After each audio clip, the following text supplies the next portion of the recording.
Dear kaibigang Miss Jean,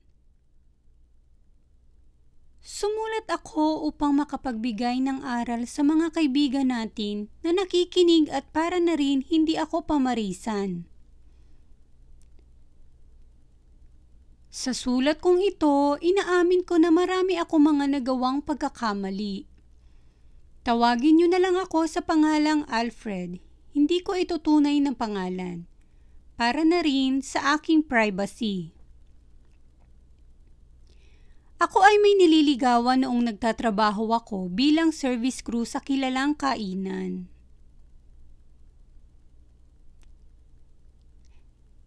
Siya naman ay bilang isang cashier. Itago na lang natin siya sa pangalang Gigi.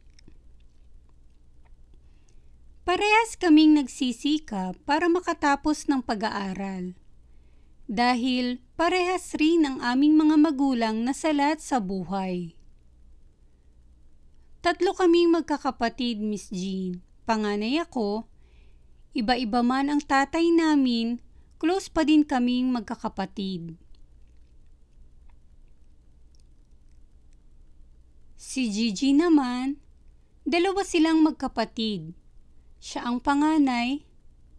Siya ang inaasahan ng kanyang mga magulang, kaya naman mas nagsusumikap siya dahil lagi siyang sinasabihan ng kanyang nanay na dapat magtapos siya ng pag-aaral para makatulong sa kanilang pamilya.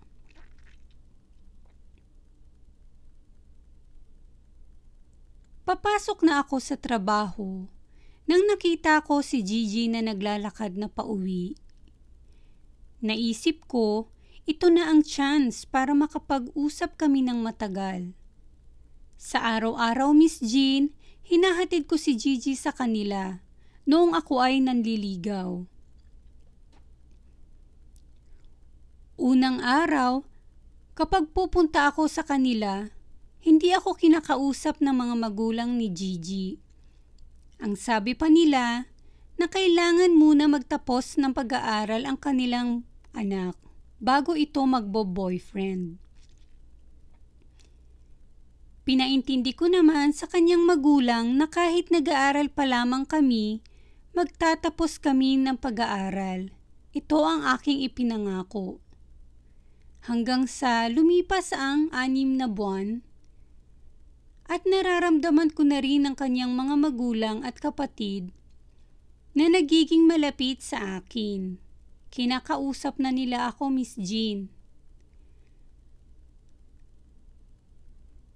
Dumating ang araw na sinagot na ako ni Gigi. Sobrang saya ko. At wala itong mapagsinlan.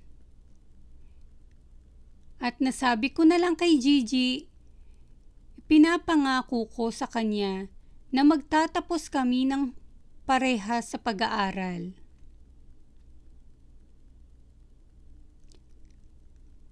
Mabilis na lumipas ang panahon at graduate na kami sa wakas ni Gigi.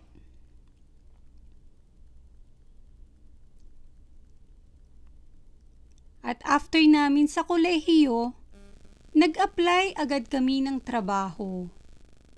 Si Gigi nga ay natanggap sa kumpanya sa Makati at ako naman sa government nakahanap ng trabaho. 3 taon ang lumipas, ako ay nag-propose na sa kanya at agad naman niya itong sinang-ayunan. At nang makapag-ipon na ako ng sapat na pera para sa aming kasal, pagkatapos lang ng 1 taon, kami ay kinasal na, Miss Jean. 3 buwan ang lumipas pagkatapos ng aming kasal, nabuntis ko na si Gigi.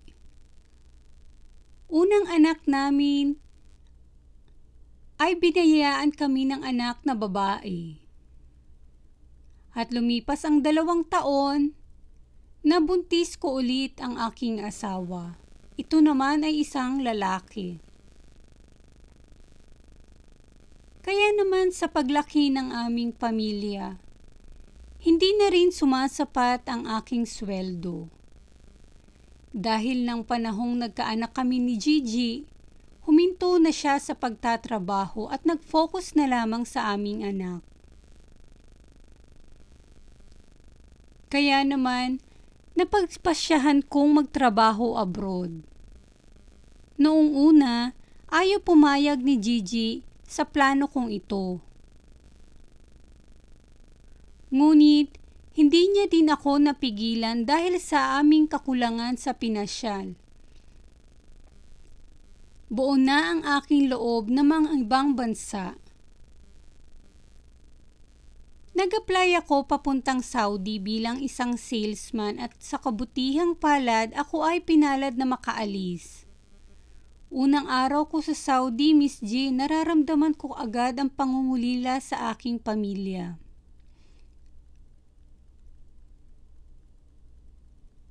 Makalipas lang ng 2 buwan at medyo nakaka-adjust na rin ako sa aking trabaho, hanggang may nakilala akong isang babae. Doon, pinakilala siya sa akin ng isa kong katrabaho. Tawagin na lamang natin siyang Sheila. Si Sheila ay isang nurse sa Saudi. 3 years na siyang nagtatrabaho. Samantala, simula nang magkakilala kami ni Sheila, nakakalimutan ko nang tawagan ang pamilya ko sa Pilipinas. Nagsaya ako sa piling ni Sheila, Miss Jean. At dahil dito, kahit ang magpadala ng pera sa aking pamilya sa Pilipinas, hindi ko na nagawa. At dumating ang hindi namin inaasahan ni Sheila na buntis ko siya.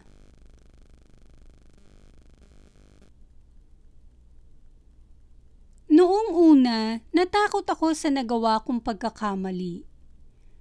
At naisip ko ang pamilya ko sa Pilipinas.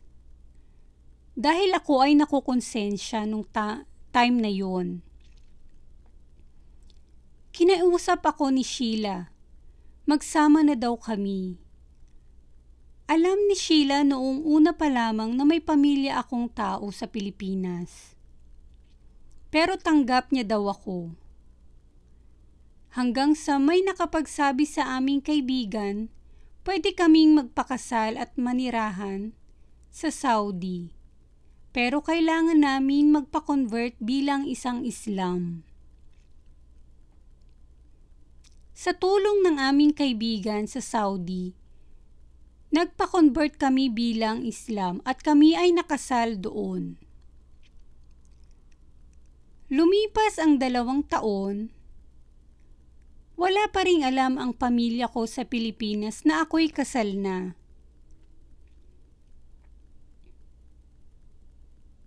Sa pagsasama namin sa Saudi ni Sheila, nakita ko ang tunay niyang ugali. Nagiging na itong magagalitin. At laging bugnutin sa aming mga anak.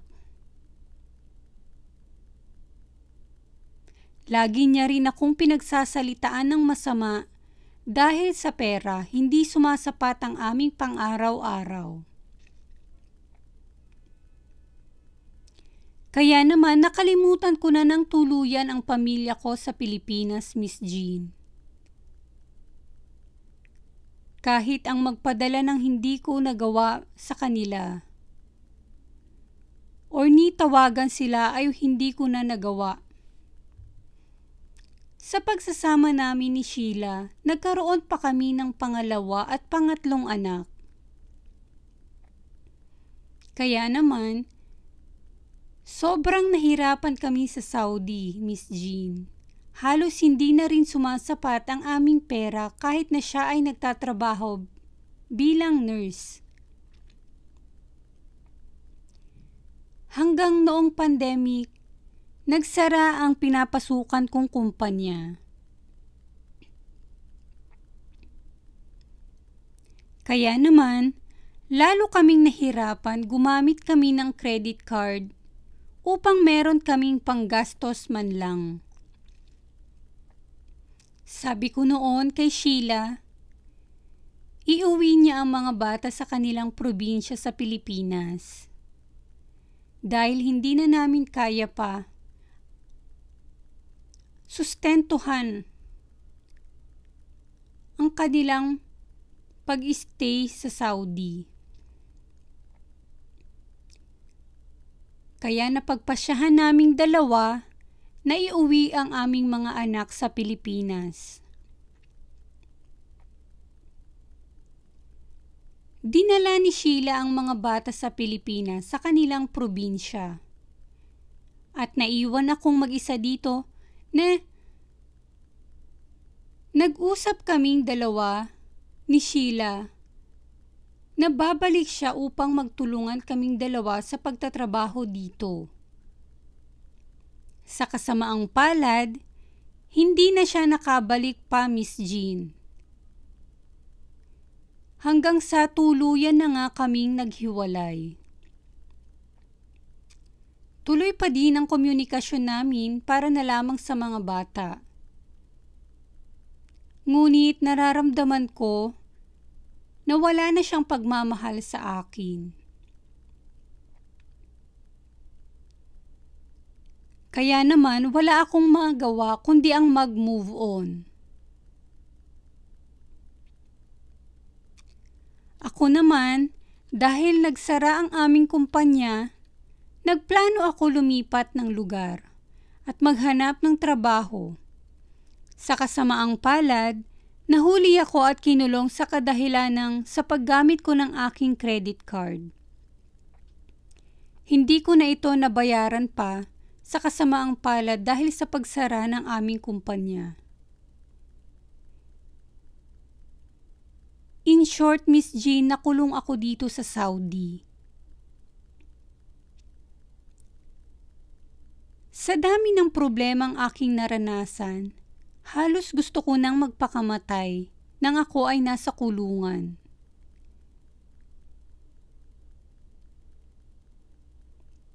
Hanggang sa may isa akong kakilala na laman ang aking pagkakulong at ako ay kanyang natulungan. Kaya naman, makalipas din ng 2 buwan, ako ay nakalaya.